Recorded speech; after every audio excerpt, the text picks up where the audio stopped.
I'd rather be Russian than a Democrat. Why? Because in their minds, Democrats are the others. They're minorities. They're blacks, they're brown, they're Asian. And so I'd rather be Russian than a Democrat because their identity has become super focused on their race. All while claiming to be true American patriots, one too many right-wingers seem to back Russian President Vladimir Putin. Why do you think that is? Welcome into TYT's Overruled. I am your host, Adrienne Lawrence. As Vladimir Putin executes yet another invasion of Ukraine, which happens to be a U.S. ally, the right can't seem to stop lending the Russian president their support.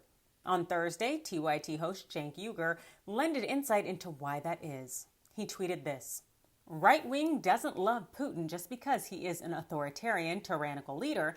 They love him because he's a white authoritarian leader. Race has become more important than even nationality.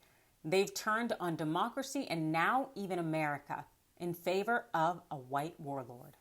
Without missing a beat, the right was unhinged, attempting to undermine Cenk's tweet through various illegitimate, illogical, and asinine angles.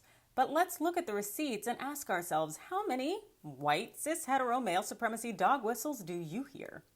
Of course, you've got the racism angle. Here's Tucker Carlson ending his "Why should I hate Putin" soliloquy with an anti-Asian trope. Anything less than hatred for Putin is treason.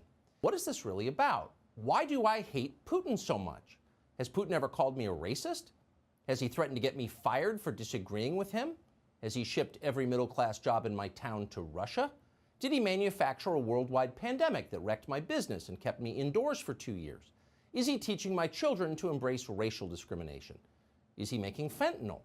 Is he trying to snuff out Christianity? Does he eat dogs?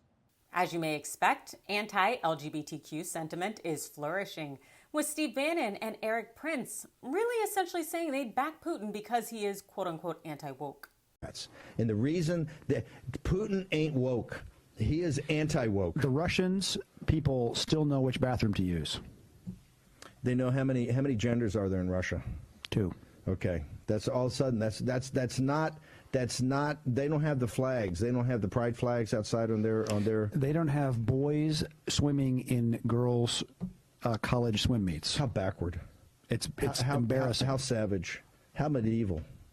The Christian dominance is definitely there. Just watch as Lauren Wintz, the Delaware GOP's candidate for Senate in 2020, she waxes poetic about Putin. Here's the deal also, Russia is a Christian nationalist nation. They're actually Orthodox Christian and Russian Orthodox. So, I actually support Putin's right to protect his people and always put his people first, but also protect their Christian values. I identify more with with Putin's Christian values than I do with Joe Biden.